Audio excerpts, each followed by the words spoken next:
Ang pelikula ay nagbubukas sa makabagong lungsod ng Hokkaido, Japan, kung saan ang AI ay umunlad sa isang punto na ang mga tao at mga robot ay magkakasamang namumuhay. Pagkatapos ay makikilala natin si Ken Kasugay, isang lalaking walang trabaho na gumugugol ng halos lahat ng kanyang oras sa paglalaro ng mga video game. Isang umaga, nasa kalagitnaan ng laro si Ken nang dumating ang kanyang asawang si Emmy para utusan siya. Ipinaalam niya sa kanya na mayroong kakaibang robot sa kanilang likod bahay at hiniling sa kanya na papuntahin ito sa ibang lugar. Gayunpaman, walang pakialam si Ken at ipinagpatuloy niya ang kanyang paglalaro na ikinagalit ni Emmy. Pinagalitan siya nito dahil wala siyang trabaho at hindi pa tumutulong sa mga pangunahing gawain sa bahay. Naiinis pa siya nitong tinanong tungkol sa interview niya sa trabaho kahapon, ngunit iniwasan lang ni Ken ang tanong na ito at umalis ng bahay. Pumunta siya sa likod bahay at nakita ang kakaibang robot na nakaupo sa ilalim ng puno. Nang tanungin ni Ken kung sino ito ay nagulat ang robot at napabalikwas. Pagkaraan ng ilang sandali, ipinakilala ng robot ang sarili bilang si Tang, ngunit wala itong ideya kung saan ito nanggaling at tila nawalan ng memorya. Inihayag din ni Ken ang kanyang pangalan, at nagsimulang inulit ni Tang ang sinabi niya sa isang magulong pananalita ng Japanese.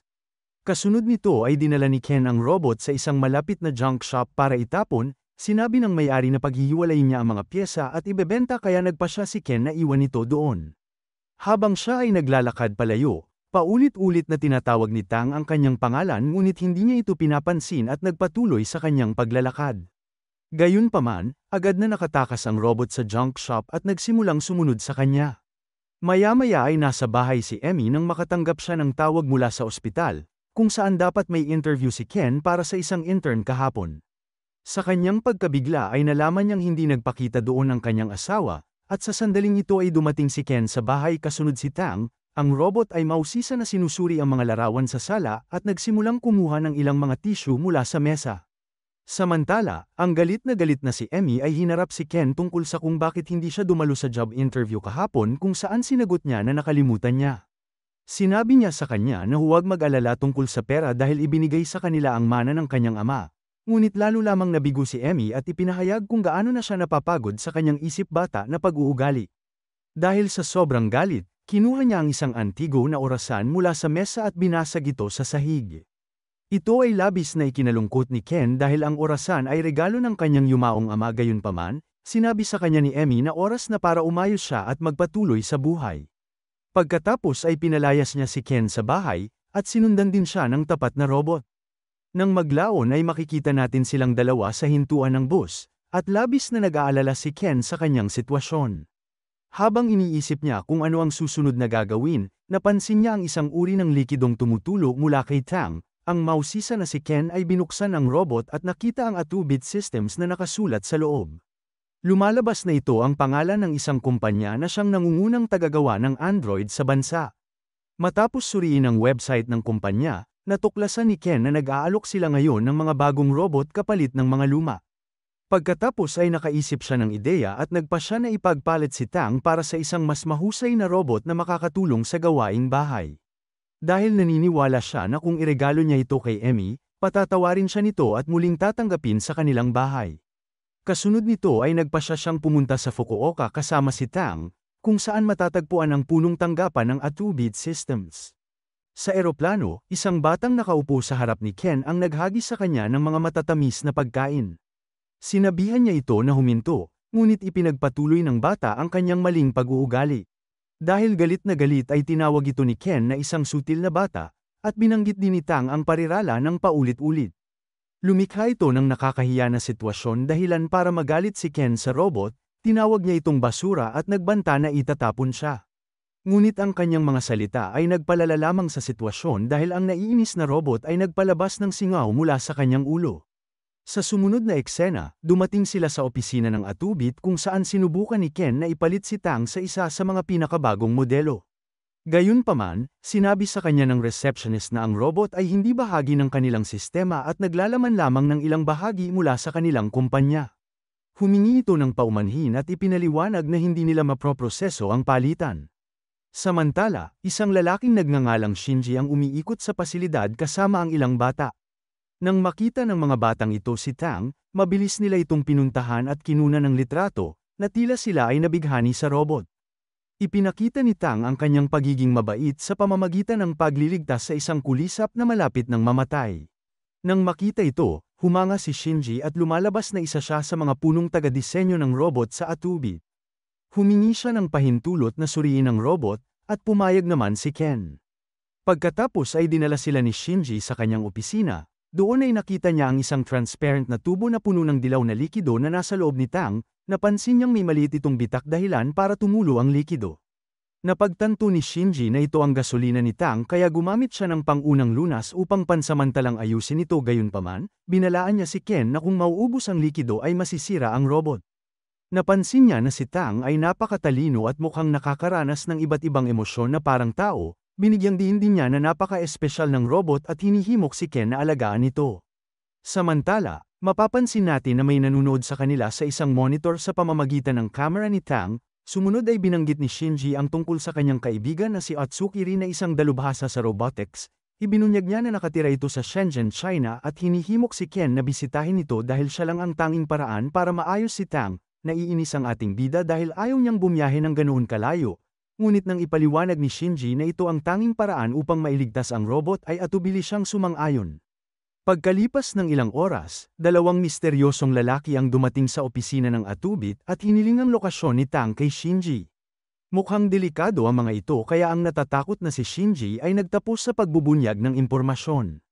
Samantala, makikita natin sina Ken at Tang na lumapag na sa Shenzhen.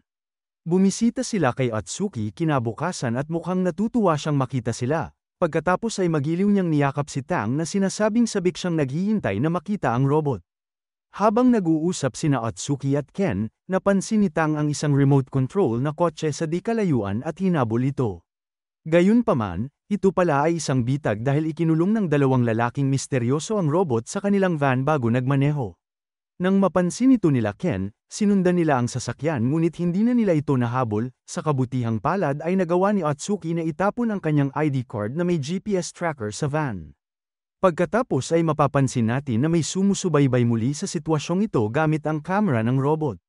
Kinagabihan ay sinusundan ni Ken at Atsuki ang GPS tracker at dumating sa harap ng isang bodega. Ilang sandali pa ay biglang nakatanggap ng tawag si Ken mula kay Emmy.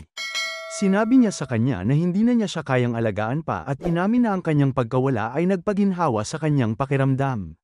Sinabi niya pa na dahil bahay ito ng kanyang mga magulang ay siya na lang ang aalis. Nagulat si Ken sa kanyang hindi inaasahang saloobin at nakaramdam ng pagkabalisa gayunpaman, iginagalang niya ang kanyang desisyon at piniling palayain siya. Pagkatapos ibaba ang tawag, makikita natin na hindi masaya si Emmy sa kanyang desisyon at napaiyak siya. Samantala, biglang bumukas ang pinto ng bodega kaya inayos ni Ken ang kanyang emosyon at pumasok kasama si Atsuki.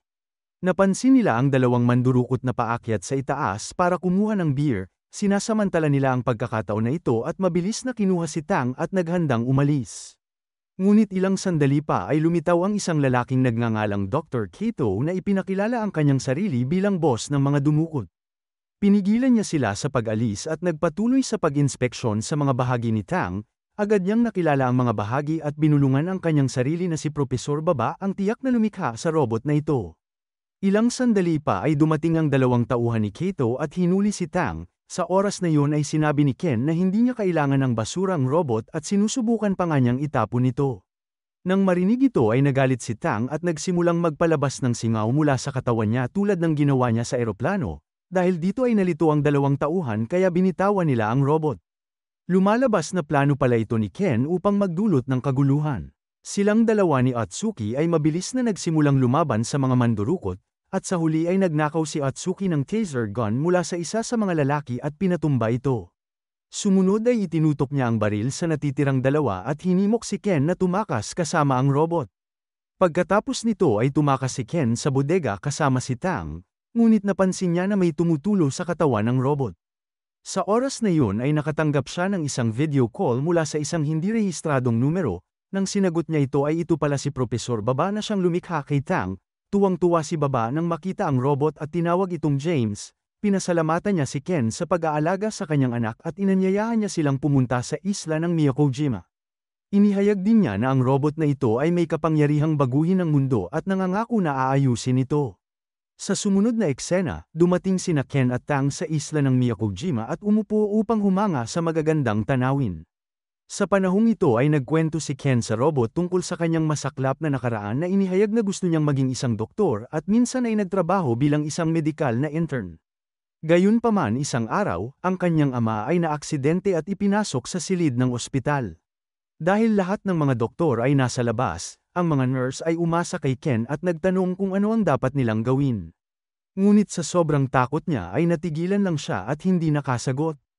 Makalipas ang isang oras ay dumating ang isang doktor, ngunit sa oras na ito ay namatay na ang kanyang tatay. Sa kasalukuyan, sinabi ni Ken kay Tang na mula noong araw na yun ay hindi na niya pinagkakatiwalaan ang kanyang sarili at ganap ng tumigil sa pagtatrabaho.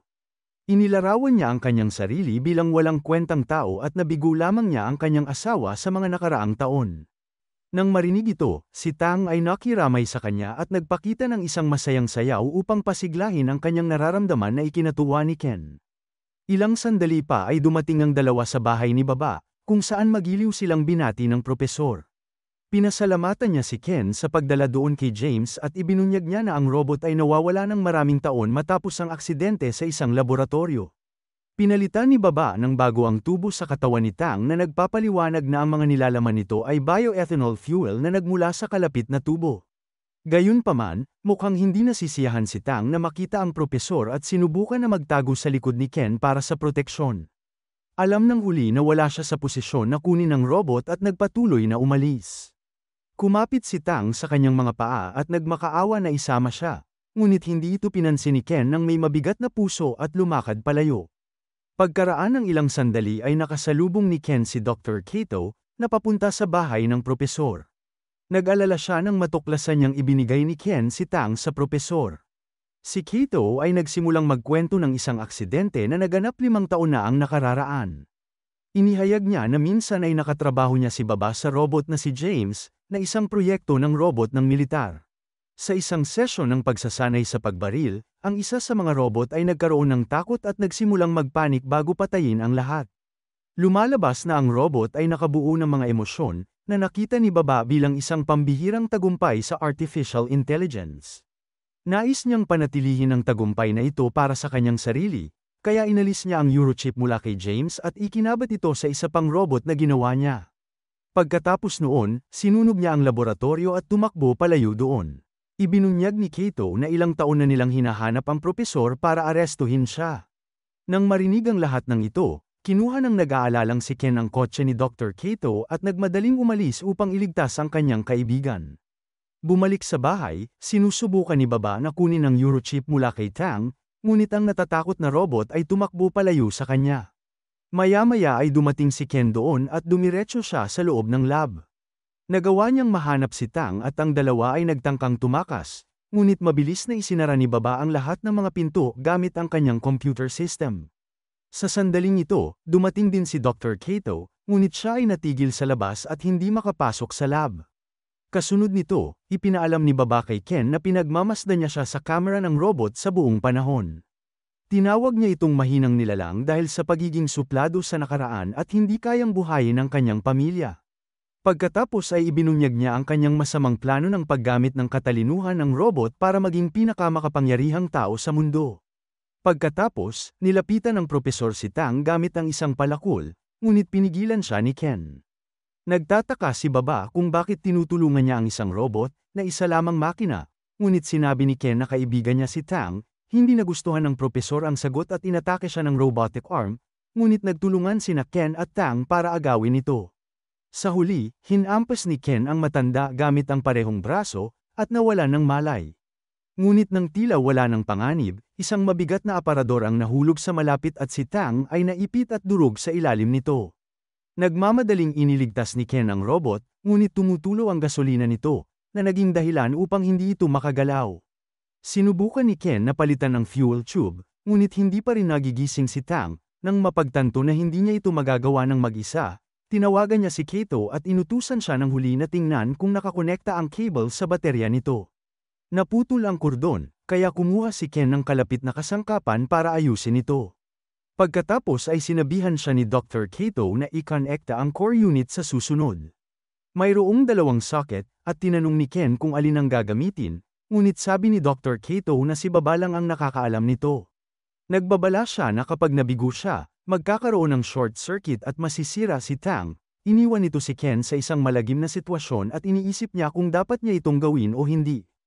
Ang alaala ng operasyon ng kanyang ama ay bumalik, ngunit iniipon ni Ken ang lahat ng kanyang lakas ng loob at nagtapos sa pagpili ng isang random na socket. Ang kanyang hula ay lumabas na tama, at ang robot ay nagsimulang magising. Ngunit tila nawala ang lahat ng alaala nito at ipinakilala ang sarili bilang James. Isang naguguluhan na Ken ang nagsabi sa robot na ang pangalan nito ay Tang at ikinwento kung paano sila nagkakilala at napunta sa ganitong sitwasyon.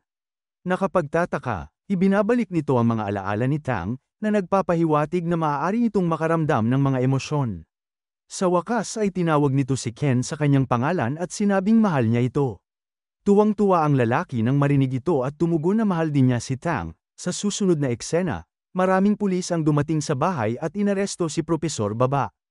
Pagkatapos ay umuwi si Ken kasama si Tang at hinanap ang kanyang asawa, na malapit nang umalis. Napansin ni Ken na naayos na niya ang antigo na orasan ng kanyang ama, at ito ang nagpapasaya sa kanya. Gusto na niya itong pigilan, ngunit natatakot siyang magsalita. Kaya naman, ginampanan ni Tang ang isang naka-record na mensahe ni Ken na nagsasabing siya ay magiging isang doktor muli at magpapatuloy sa nangyari sa nakaraan. Ipinahayag niya ang kanyang determinasyon na maging isang mas mabuting tao at ibalik ang kanyang asawa. Nang marinig ni Emmy ang lahat ng ito, nakaramdam ng matinding emosyon si Emmy at nagpa siya na patawarin ang kanyang asawa. Maluhaluhang humingi rin ng tawad si Ken sa lahat at nangako na magiging mas mabuting asawa ito para sa kanya. Nagtatapos ang pelikula sa isang matinding halik ng mag-asawa pagkatapos nilang takpan ng tela ang mga mata ni Tang. Dito na nagtatapos ang kwento, sana ay nagustuhan mo ito. Kung hindi ka pa nakasubscribe ay mag-subscribe ka na upang matulungan mo ang channel na ito. Mag-comment ka na rin tungkol sa kwento. Salamat!